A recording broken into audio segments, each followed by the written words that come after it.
Sometimes the most important decision you make under pressure is the action you choose not to take. In high-threat environments, people often believe survival belongs to the fastest reaction. But experience teaches something different. Judgment matters more than speed because once a decision is made, you may not get the opportunity to take it back. And sometimes the trigger that defines you is the one you never pull. Welcome to After Action, Lessons Learned Under Pressure. I'm Brad Smith. On this podcast, we talk about preparedness, leadership, survival, and decision-making under pressure, and how lessons learned in high-stakes environments apply to everyday life. Today's episode is called Shoot, No Shoot, the Trigger You Don't Pull. Years ago, while supporting the Department of State Worldwide Protective Services Program in Kabul, Afghanistan, our team operated daily in areas where uncertainty was simply a part of life. You learned quickly that hesitation could get people hurt. But you also learned something equally important. Acting too quickly could be just as dangerous. And one afternoon, after departing a venue on the outskirts of Kabul and burning the return route for the main body, our advanced vehicle was moving through a tight suburban area. Dust, narrow roads, stucco walls.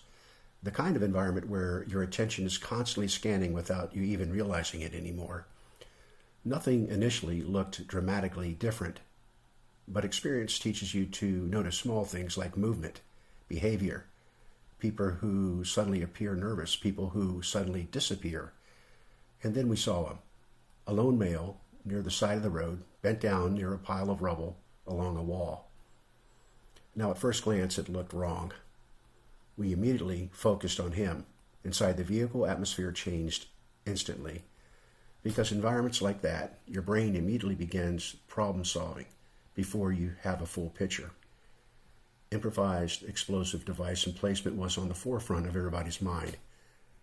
Maybe a spotter or a diversion, but definitely a threat indicator. Radio traffic changed, voices became shorter, more focused. And in moments like that, time compresses. Seconds feel much longer than they really are.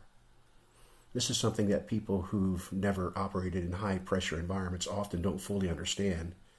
Fear rushes hard or pushes hard for immediate action. Fear hates uncertainty. It wants resolution now, but discipline requires something different. Discipline creates space between stimulus and response.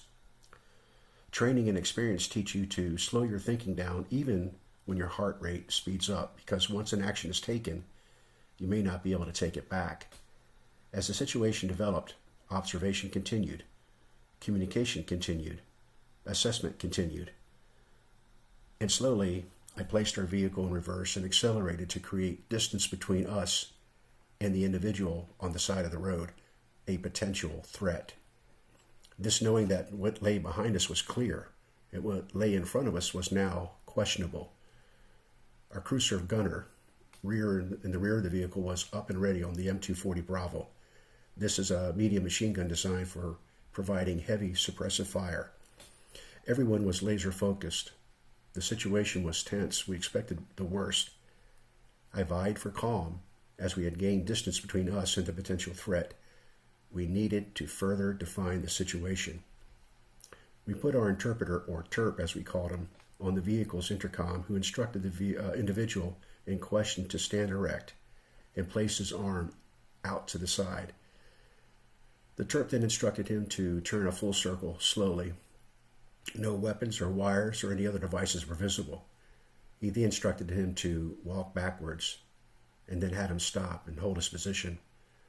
Our TERP then exited the vehicle and approached slowly. After a few minutes of conversation and a cursory search, the picture was now clear. The individual was not emplacing an explosive device. He was actually about 16 years old and was hiding food that he had found in a dump that was just up the road.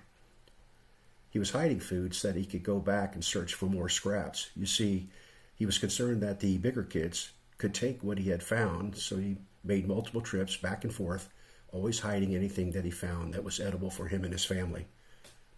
And I've thought about that moment for many times over the years, because it reinforced something important.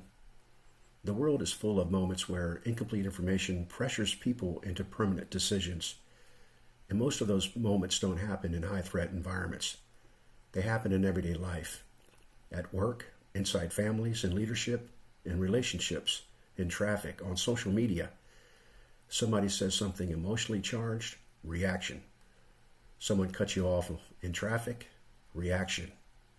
An employee makes a mistake, reaction. A spouse says something frustrating, reaction. But the first interpretation is not always the correct interpretation. And once emotion takes control, judgment usually suffers. One of the greatest survival skills a person can develop is the ability to pause just long enough to assess clearly before reacting emotionally. That's not weakness, that's discipline. In military and law enforcement environments, there's often discussions about shoot, no-shoot decision-making. But the principle goes far beyond tactical environments. At its core, it's about judgment under pressure. Can you remain calm long enough to recognize what's actually happening? Can you separate fear from fact?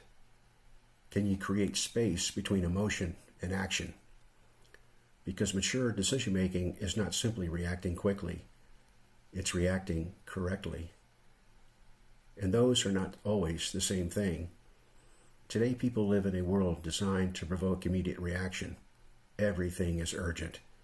Everything is emotional. Everything pushes people toward outrage, speed, and instant judgment. But clarity rarely lives in emotional acceleration. Strong leaders understand this. Strong parents understand this as well. And people who survive difficult situations often understand this also. Sometimes the best decision is the one you delayed long enough to properly understand the full picture. Here are 3 practical things you can apply immediately. Number 1, recognize the surge. When emotion suddenly spikes, recognize it early. Rapid emotion often precedes poor judgment. Number 2, create space. Pause before reacting. Even a few seconds can dramatically improve clarity. Number 3, assess before committing. Ask yourself, what do I actually know right now? Not what you fear, not what you assume, what you actually know. That question alone can prevent a lot of bad decisions. Drill of the week. This week's drill is simple. The next time you feel emotionally triggered by something, just pause, take a breath, and ask yourself, am I reacting to facts or am I reacting to emotion? That small pause creates clarity, and clarity creates better decisions. In closing, the world doesn't just need faster reactions. It needs better judgment, because sometimes the decision that changes everything is the action you choose not to take. And this has been After Action, Lessons Learned Under Pressure. I'm Brad Smith.